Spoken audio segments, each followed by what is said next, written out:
Hello and welcome to our first ever episode of Let's Talk Legends. I am joined tonight by none other than my buddy, my fellow caster, and of course, member of the Bandits and Pandas, Overcomer. How you doing tonight? I'm doing very well, and I'm excited to be here.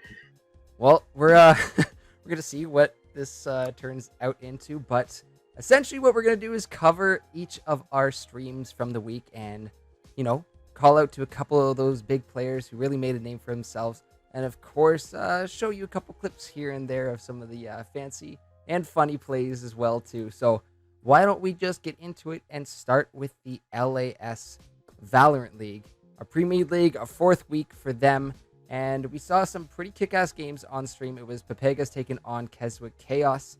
And I believe, yes, it was Keswick that came out with the win, but a very close game. 11-13 is how it ended. So really, really close between the two, almost getting to that sudden death point. We saw some wild stuff. These guys were ready to duke it out. Even though everyone was kind of fairly matched in this, that's why they got to that point.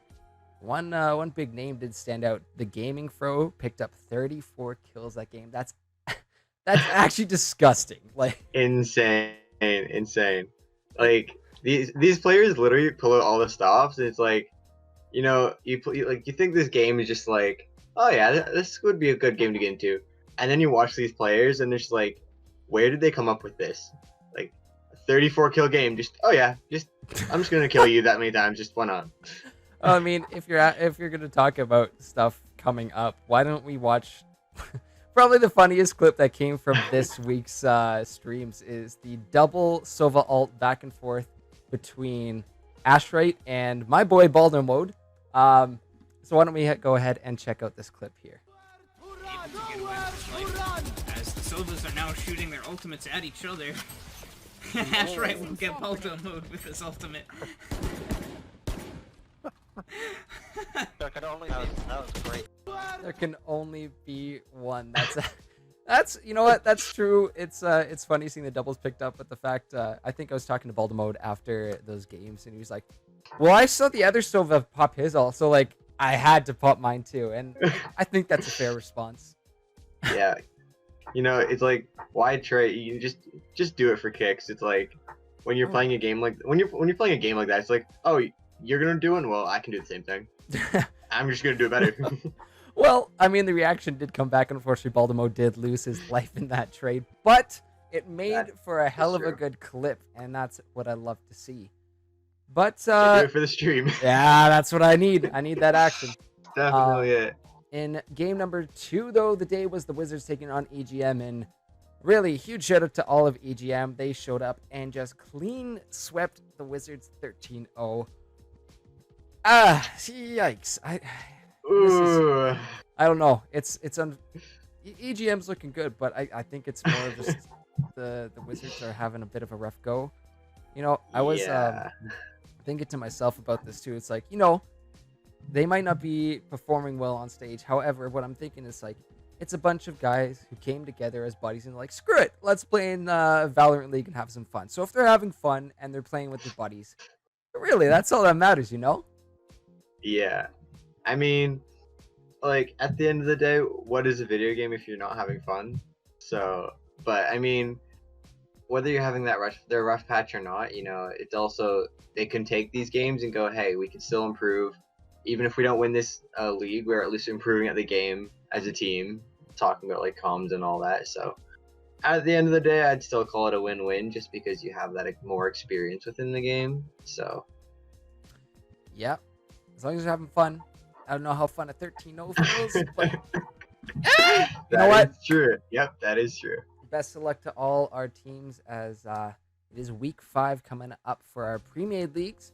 But why don't we go ahead and hop into our draft leagues. Week 2 of the LAS Draft here with Vipers taking on the Spartans in game number 1, and the Vipers finding that win pretty close, and a couple of organizations we've had around for quite some time. So nice seeing them back on the Rift and into that action. But I think you know where this is going because it's game number 2 that really blew some socks off. I'm sure you have no biases towards that. Where Oh, definitely not. no Outlaws taking on the Bandits, the battle of the Wild West. Well, I don't know. I'm trying to get this rivalry. I'm trying to stoke the fire for this. So You'll do it. I'm doing my best. You'll do it. I mean, okay, so I mean, a lot of our players, a little behind the scenes talk here. On Bandits, we are a lot kind of friends, at least online, virtually, with a lot of the Outlaws members. And like, we duo with them sometimes and whatnot.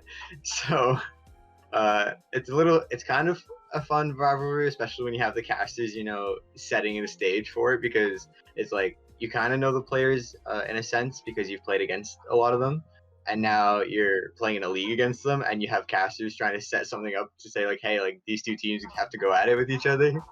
So definitely makes our games more fun with each other. Yeah, and the fact that you've played with them, you have this kind of synergy, which is crazy to watch unfold. Crazy to watch our caster Awesome Sheep just pop off during some of those fights. And yeah, he's insane. And if we're talking synergy, there is a clip here that we have that is just so oh my god, it was so well done. One of the synergy between the top laner I'm Trouble and your mid laner Oath. Oh my god, it was so nice. So they pulled through. They definitely pulled through. Why don't we just run the clip for the people and let them see for themselves, eh? Without further ado, let's see it. This top lane is just very even. It doesn't look like it, but it really is. The bind is going to miss, but Oath has to be really careful. He's going to throw out the polymorph, and Karki's just going to have to get the hell out of there.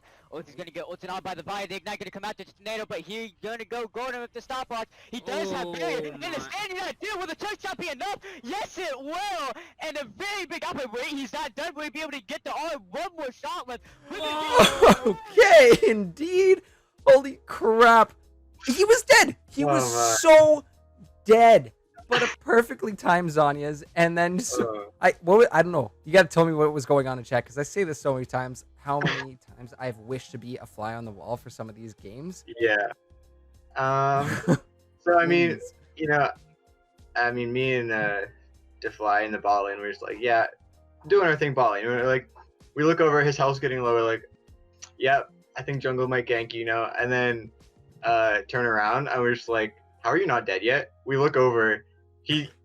Like a millisecond later, that stopwatch, he would have died, right? Because if it was too early, then they would have been able to stick around and still kill him. If it was too late, he obviously would have been dead. But it was just like, okay, let's see it. And then he turns around, like sets up the plays. We're just like, no. He gets to the wall. He's like, wait, they're just both dead. Wait, what? And we're just like, yeah, I think your Xerath is a little strong this game, if just to say the least. I mean, just our spirits after that is like, we're just like, I wouldn't say it's a confidence booster, but we're just like, you guys are hyped up. It got me hyped up. I was watching. If you could picture your teammates smiling there, then like.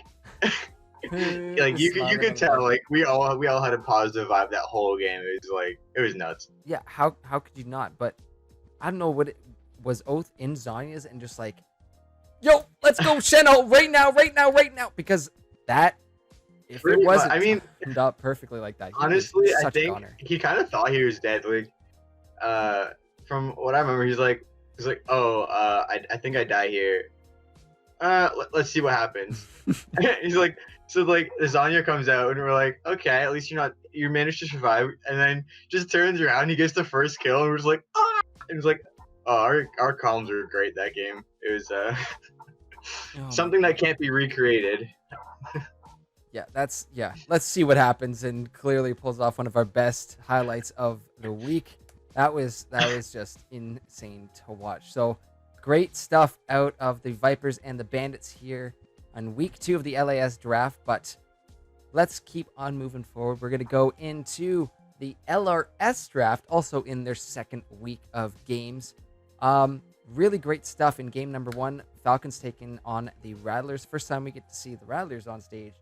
not the first time we get to see a certain True. somebody and also player of the game came through with a massive Olaf, just getting in the face of the Falcons. Caitlyn, Lunar Effect is a nut job. The man's insane. I love watching this guy play. It's like he makes jungling look easy. Like we all know that like not everyone can just pick up jungle, but this man, he's just like, you give him a comfort pick like Olaf, and he will 1v9. Like it does not matter. His team could probably go 0-10 in every single lane, and he'd still carry the game. Like he gets the objectives. He tracks jungles perfectly. Like so, like I've played jungle against him, and he flash smited Scuttle on me because he had me tracked that well. So like in my head on all my comms, I'm like, yeah, he's probably topside. Like I'll have to contest Scuttle for him. I see him like I'll just come out of a bush. I'm like, yeah, okay. He's far enough away. I'll have Scuttle still because I had my smite was ready. And next thing I know, he's standing on top of me. He took Scuttle and he kills me because he got the level up from it. I'm like, and if that doesn't prove how effective of a jungler, I mean, the flash smite he also told me afterwards kind of just for the memes, just because why not? But because I was actually in All Stars, yeah, I believe. But it was after that though. He's just like, you know what? Like it's just how you play jungle. If you can track the enemy jungle, you just know where to be. If enemy jungle's bot side, you take top side, and if he's top side, you take bot side. I know, and every time it comes up too, there's not enough praises for this guy. He's been player of the split before, MVP of playoffs. Like he just pops. It's definitely a name to watch out for. So Rattler's gonna be very strong with that pickup there on their team. But in game number 2 of the night, Gators taking on the Rhinos, and it's actually our fellow caster Awesome Sheep who picked up that player of the game on the Jhin. Popping off quite a bit, looking very strong with that Dark Harvest, which was a little bit of different build, but holy hell, could that thing just crush in the late game. I mean, Jhin Dark Harvest, I know that used to be my favorite. I kind of started doing fleet footwork just because it does provide more sustain in lane versus less favorable matchups. But when you get Dark Harvest and you can stack it, like your fourth shots really feel like a fourth shot, just to say the least. Like if you get ahead with Dark Harvest Jhin, there is no going back. Like you could start inting and you still win the game because even if you start running it down, you still put out the damage before dying. So no, we saw I watched him take a Hecarim from half health to nothing, like that. He was just it was absolutely insane to watch. But another player who is new to Legends Esports, the Devil's Avocado. Oh my god, what an amazing change and turnaround in this game. It was looking all Gators, and all it took was one Baron fight, Poppy knocking out the enemy jungler. And why don't we just watch the clip and see what these guys did, because this was the point where Rhinos turned it around. Got caught out. The side of the Rhinos. It. Oh, Jarvan's out. Devil's Avocado just knocked Jarvan out of this one. They're going to look to take this Baron. The TPs are coming through. This Baron is down to 1,000 health. Jarvan's back in. It's a smite fight, and it will be the steal from the Rhinos. Now the Engage are jumping on. The Mordekaiser pull back in. Esmond is some trouble as the Black Shield is coming down. Gators are getting lower and lower and lower. Awesome Sheep just doing more damage as this game goes on. That's going to be just dropping Halvesy as Mordekaiser getting the shutdown on to Esmond. Gators falling apart at the seams. The knockback in, another kill there as they are going to find this last cover. Diana with a triple. Oh my god. Like, imagine being on the losing side of that trade. Oh, like, that's got to feel so bad for the Gators. It's like, you feel comfortable, like, yeah, we got this, whatever. First, you lose Baron, and then they turn around and just maul your team. It's like, oh yeah, we can probably, it's like, okay, they have Baron, big deal, right? And it's like, oh no, you're dead. Oh no, you're like, and then it's just the synergies, like on comms, like the timing of those abilities had to be perfect, and they performed. So definitely well done by that team. But well, for me, it was the fact that it was and should have been a Gators Baron. If anything, there was that small amount of risk from Poppy being behind the pit. However, that ulti found one person, and it was the perfect person to find. Jarvan taken out of that fight, and that let it become a straight up 50-50. Yeah. That Smite fight was way too damn close. You have the help of Awesome Sheep in the back with this rapid fire cannon firing off on the Baron to chunk it even lower. But that shouldn't have been a risk that even happened, but it was more of something that the Devil's Avocado made happen. So awesome stuff to see out of them. Really great stuff from the Rhinos. Definitely. I mean, they want to establish a name for themselves, and so like clips like those is how you establish a name for yourself and your organization in these leagues. Like, it's like, oh yeah, it's just another team, bunch of new faces, whatever. Maybe a bit of a wild card because no one knows them, but anything can happen, right? And then something like this happens, like, okay, so now you actually have to watch out for this player on this champion, and like it creates a whole set of bans around different players just from a clip like this. Because you see, like, although Jin kind of helped, the Poppy kind of helped, but if it wasn't for their whole team setup, I don't think they still could have won a fight like that. Just from the mix of their abilities, like everything had to be set to the right dial in this situation, and they had that dial correct. Yeah, it was crazy, Cassie. Watching that, I'm like, you haven't heard me in the game. I'm like, oh my god, Draven's out. Oh my god, if you had a cam on me for that, that would have been the reaction. To why I'd like, oh shit, like this is not what the Gators want. So opportune for the Rhinos, and they take it, and that's the win.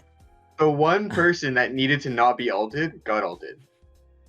Like, yep. How perfect was that Poppy ult? Like, that was so freaking good. Oh my. Oh, but yeah, great stuff out of the Rhinos and the Rattlers this week. And now we're gonna be moving into our LAS Premade League, week 4 for them, and it was the Dragons taking on PvE in a best of 3 series. Turned out to be the PvE coming through and taking out our former champs from last split in a 2-0 fashion. Looking very strong. A lot of return players here, a couple new ones too, and 2 names that I'm watching is the bot lane. Seems like there's a lot of good bot lane synergy in our leagues these days. But Pratoga and Chicken Sandwich, oh my god, the 2 of them, the synergy between them was fantastic. The Tristana Thresh just enabled Tristana to just snowball out of control. The death sentences from Pratoga were just on point, which got him player of the game. Of course. And again, that's like you're saying, players to watch out for. You know what to watch out for. You know what kind of champs to watch out for. So this is where some of the new guys start to get their names out there. And of course, the bans certainly reflect as the league. Yeah, that's very true. I mean, Pratoga, I'm pretty sure we commented on previous splits. His Thresh is deadly. Like, there's Lunar Effects Olaf, and there's Pratoga's Thresh. Like, they're on par with the same level. So, like, you're given, like, a team like this, like, you should know, like, I guess you don't want to waste a ban on support necessarily when you have a team with the players as they do. Mm-hmm. But, like, if someone has a good Thresh like that, you can't afford to let it through in a game because they will pick it. It's a comfort pick for them. And even a champion like Thresh provides so much usefulness to a team that even in a losing situation, he can provide chain CC, get that jungle locked down to help, again, go for those jungle objectives to turn fights around, as we just saw in the previous clip. Like, a support like that in the right hands, almost, I would, in my opinion, being a support main at least, I would say they could basically carry a team on their back. Yeah, and even if they're losing and all inting, and Pratoga has proven it. bingo, exactly what I was gonna say. He's shown it to us before. He's shown us how scary he can be with the Thresh. Like you said, a couple names to watch out for: Pratoga, Thresh, Lunar Effect, and his Olaf. You had others like Hero 39 and his Darius, which it's a couple like that. Yeah. So why don't we go ahead and watch a little bit of that synergy between the bot lane of PvE between Pratoga and Chicken Sandwich. It was really great stuff coming out, so let's check it out here. Gonna go out full in the E. Sand United is here. Actually, is also Pratoga away from his team. Actually, being able to flash out of that one. Actually, it is gonna fall down. Chicken Sandwich has to be careful here. Get back to Reno's trying to kill Pratoga, but the dash set is will be enough. Yes, it will. Oh, I love it. I love seeing that when Like, like he should have died. He should have absolutely died. yeah, But straight up, like, hold on, kind of like, I'm gonna show you what I have on my freaking bracelet that I need to nail into these solo queue players' heads. Take the freaking lantern. Take it. Oh my god, it's so OP. And guess what they do? Yeah. They save their thresh. They pick up a kill, and they go ahead and clean up this game. And that synergy Yeah. just kept on going. So take the lantern, kids, it's- please, for the love of God. like, it's almost like that Xerath play we saw earlier from Bandits, where like that if that Thresh hook there had been a millisecond earlier or a millisecond later, he would have died. Yep.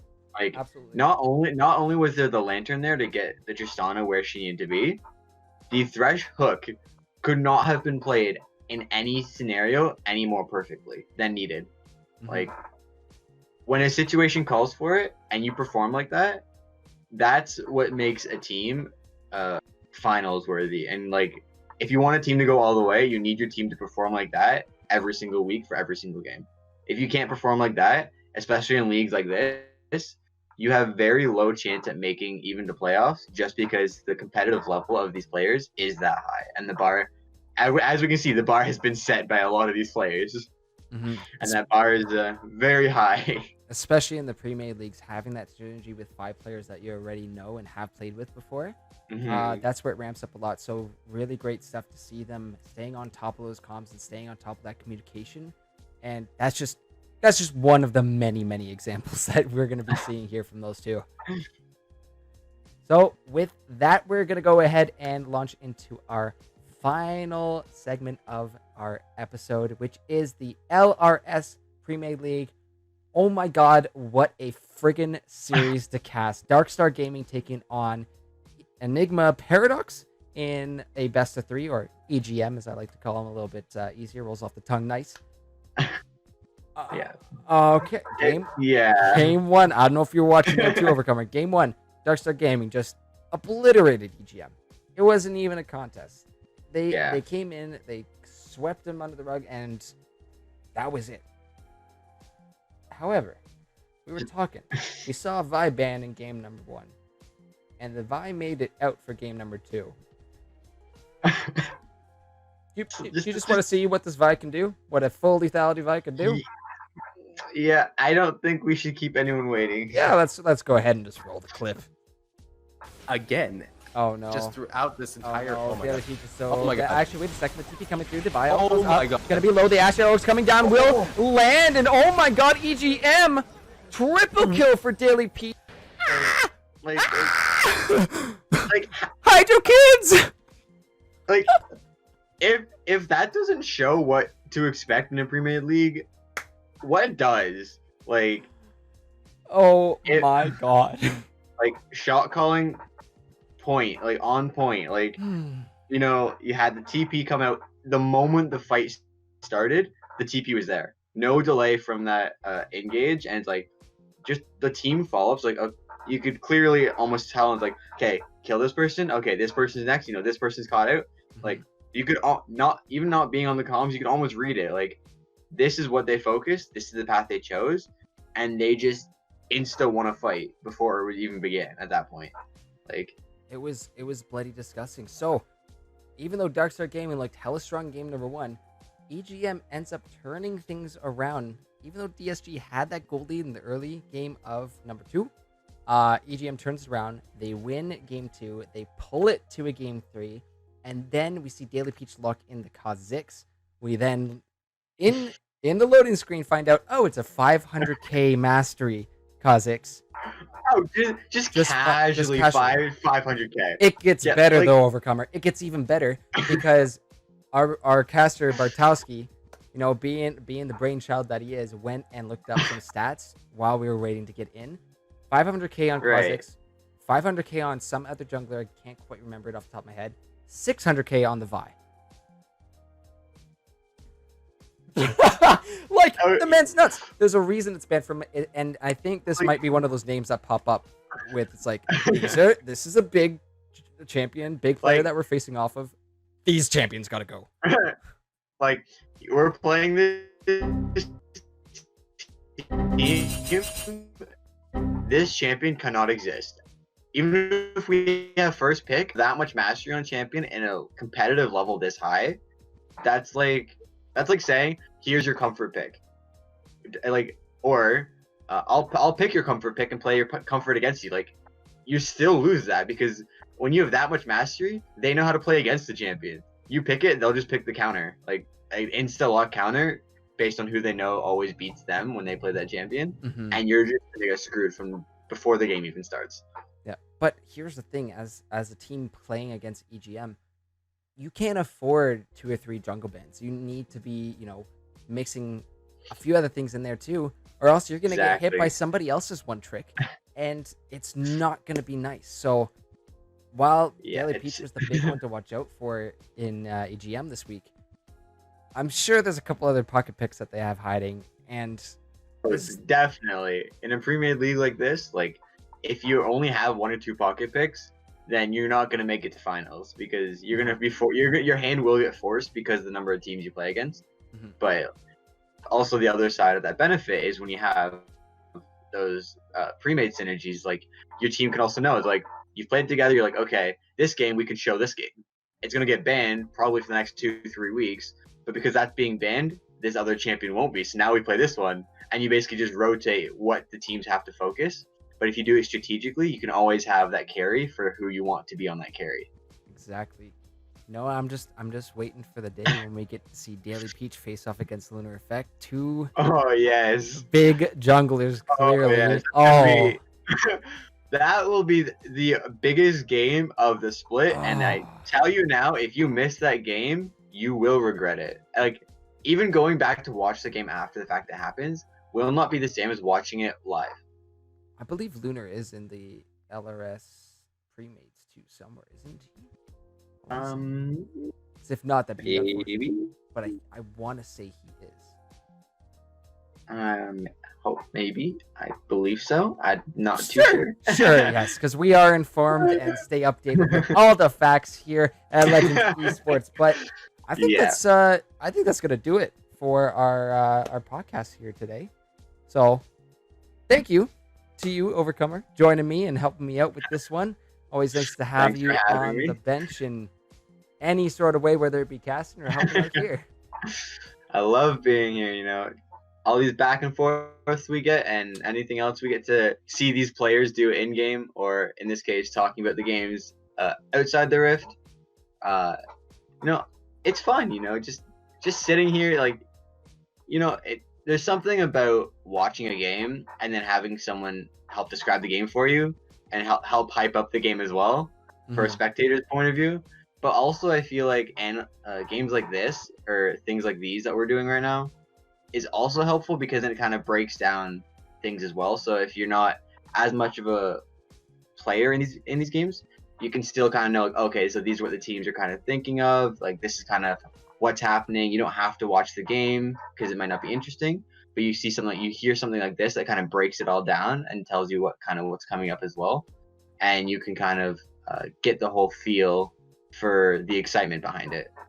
Well, I'll tell you this: I have a ton of fun watching and casting and doing whatever I can. It's just, and playing in my case. In your case, playing as well too. But so Bandit's 4-0 right now. I mean, we're hoping to go all the way. So. Yep, staying humble, kids. All right. Definitely. But with that will be concluding our first episode of Let's Talk Legends. So thank you very much for joining us here. Coming up this week is going to be week 3 for our draft leagues and week 5 for our pre-made leagues already. So already well into the split for some of these teams, and going to be exciting to see how these kind of players and teams progress with the splits. I think that's a lot of the fun too, watching these people and players and teams all evolve and improve. The growth, yeah, it is. That's the best part. Watching the finals is insane. The finals compared to like week 1 of any of these leagues, like you can see where the teams come and how far they grow in just a short span. Yeah. So. Yep, super awesome stuff. thank you guys again for watching, and make sure to tune in for our next episode of Let's Talk blah blah blah blah blah. I'm gonna cut that. Yep. Thank you again for tuning in to Let's Talk Legends, and make sure to tune in next week for episode number 2, where we cover all that crazy action that happens over on our stream. And if you haven't already, make sure to head on over to our stream at Legends Esports GG, all lowercase, all one word, and toss us a follow, and make sure to tune in for all those crazy freaking games. It's promise you, they're very spicy stuff, guys. Anyways, there's always action to happen on stream for you. Hell yeah, there is. But that's going to do it from us here tonight, guys. Hope you're having a great time, and we're looking forward to an awesome week of Legends Esports action. Take care.